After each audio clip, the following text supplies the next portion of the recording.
Hi, this is Chris. As promised, this video talks about how to avoid division because it's such a slow floating point operation. Years ago in grade school, I learned the usual things about arithmetic. We started with counting, then addition, followed by subtraction, multiplication, and eventually division. After learning how to manipulate integers, we went on to learning how to do computations with fractions.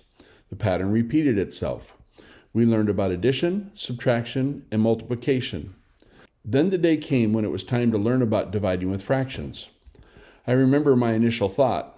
As painful as integer division is to perform, I fully expected dividing fractions was going to be even more arduous. I was completely wrong.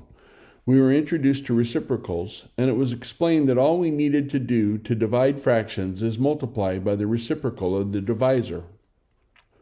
This simple trick of multiplying by the reciprocal has been used by scientific programmers for decades to improve the performance of their code. This trick is especially useful when one is performing vector arithmetic. It's common to divide every component of a vector by the same divisor. Software can be written to pay the cost of computing the reciprocal once, then recoup the cost by using multiplication rather than division for each component of the vector.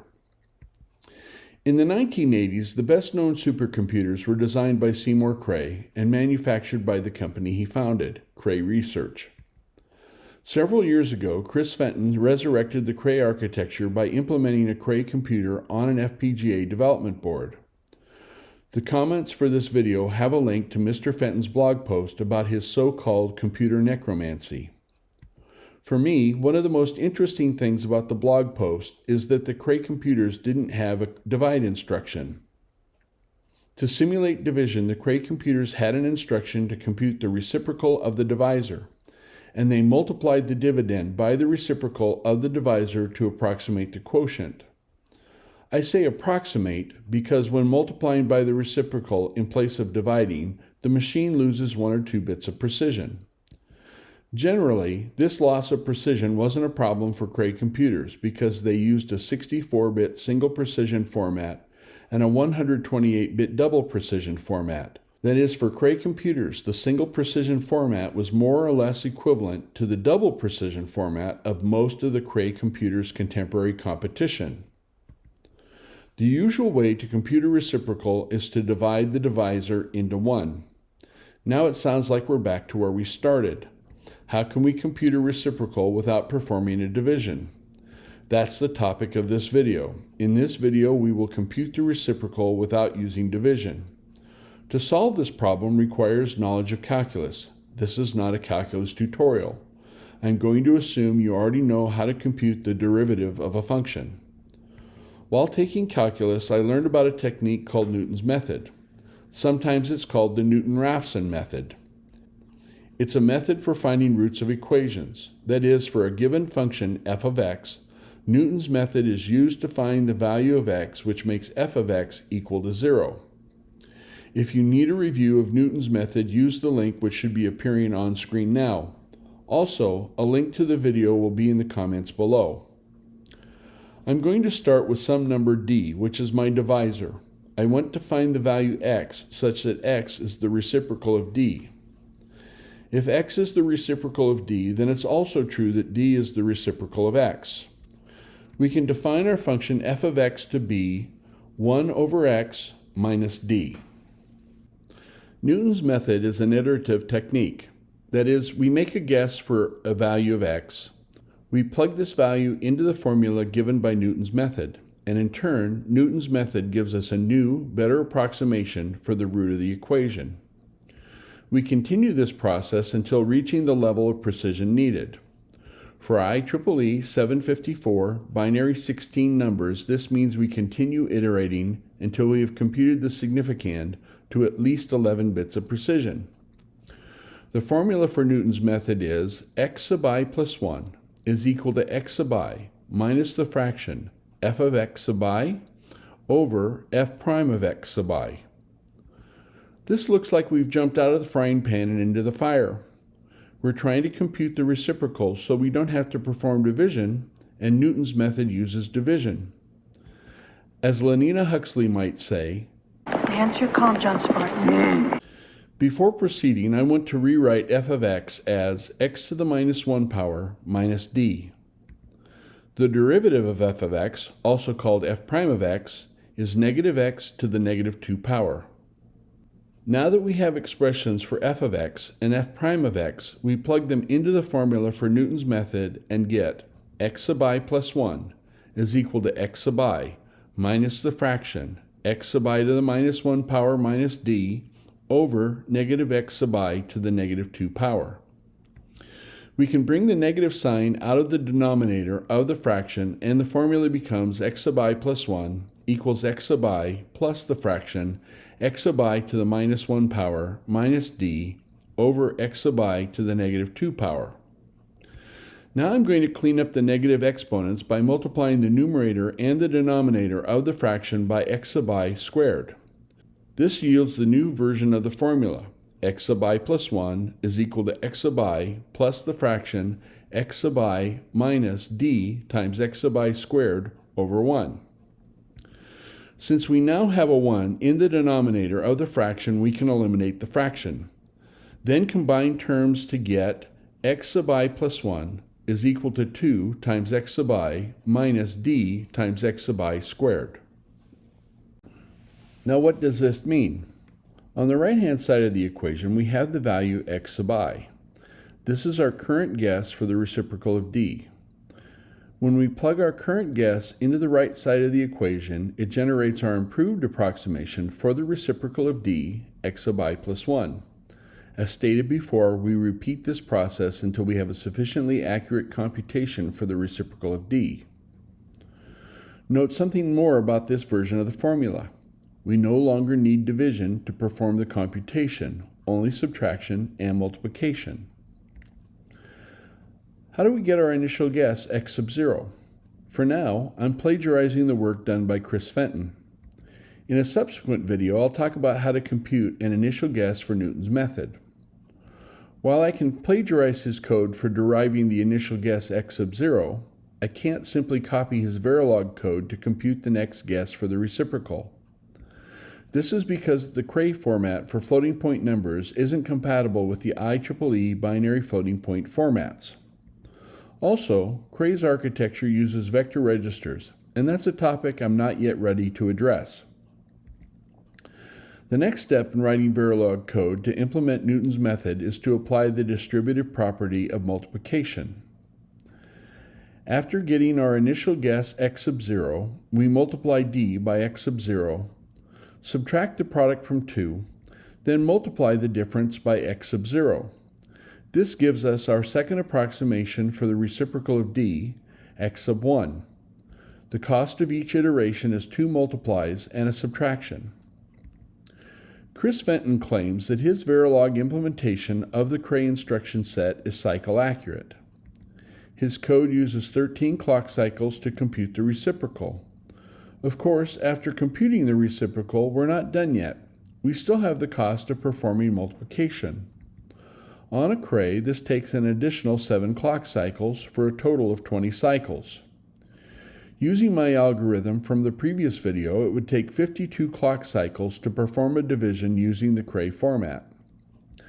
Estimating performance on pipelined architectures, such as Cray, is more complicated than this, but it should give a good idea of the relative performance improvement which comes from this technique.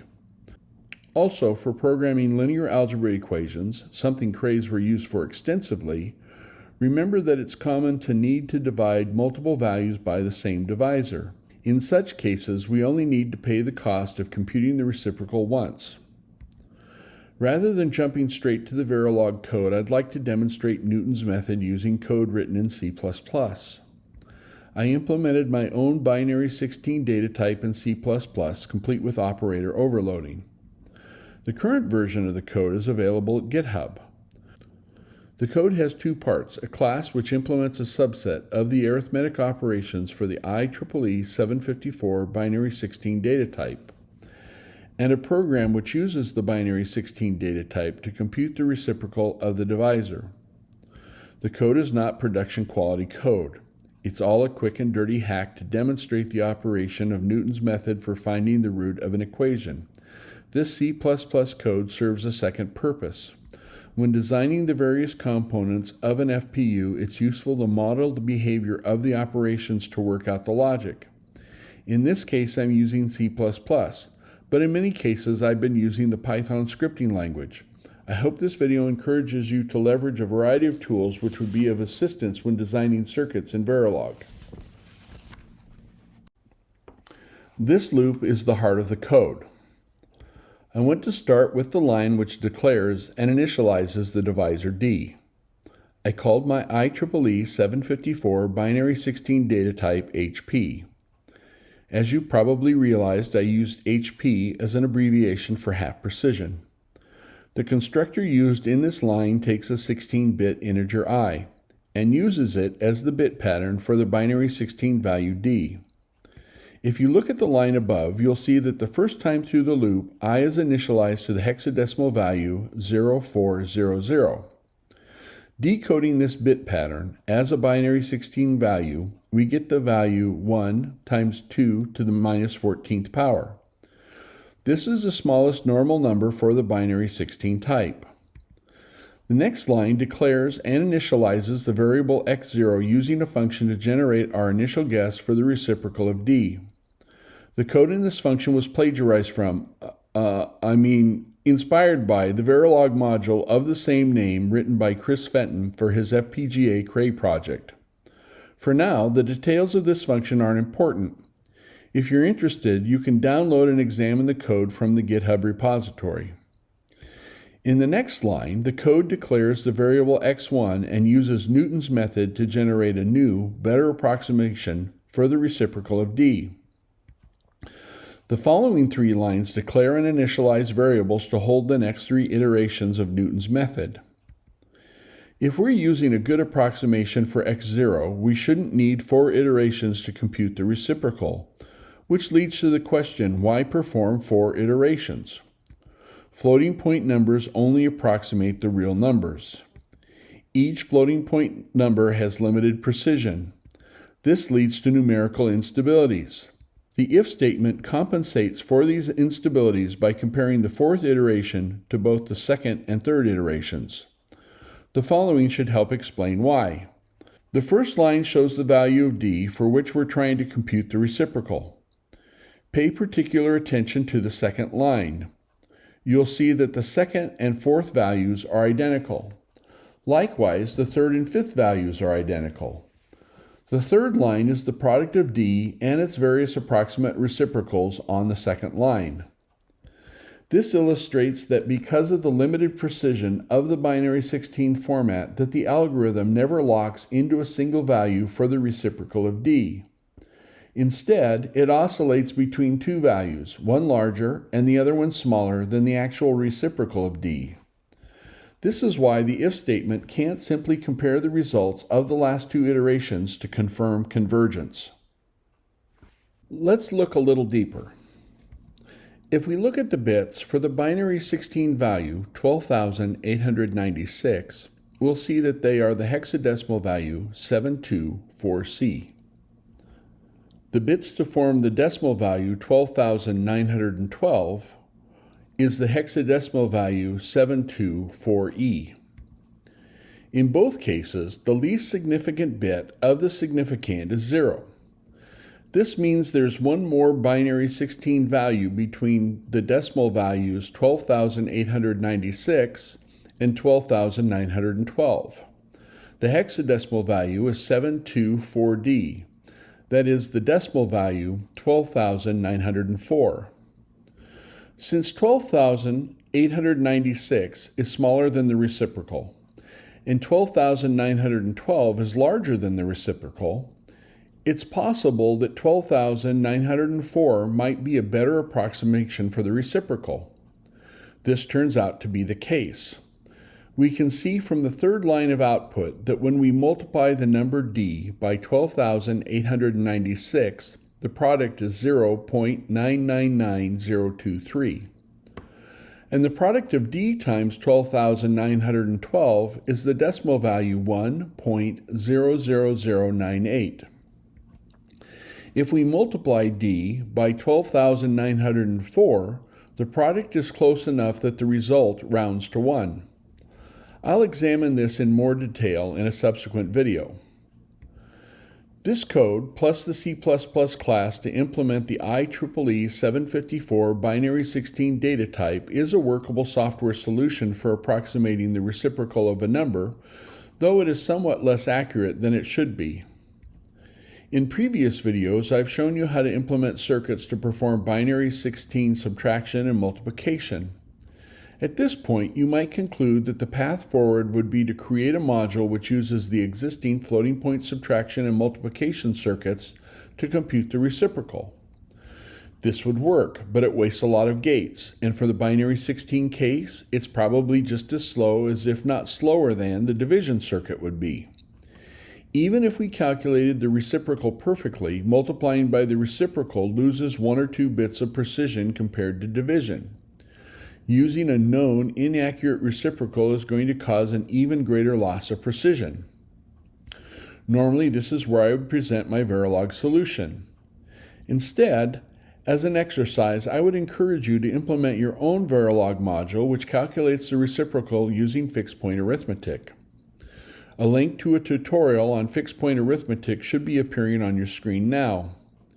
If you get really stuck, you can consult Chris Fenton's blog post about emulating a Cray on an FPGA.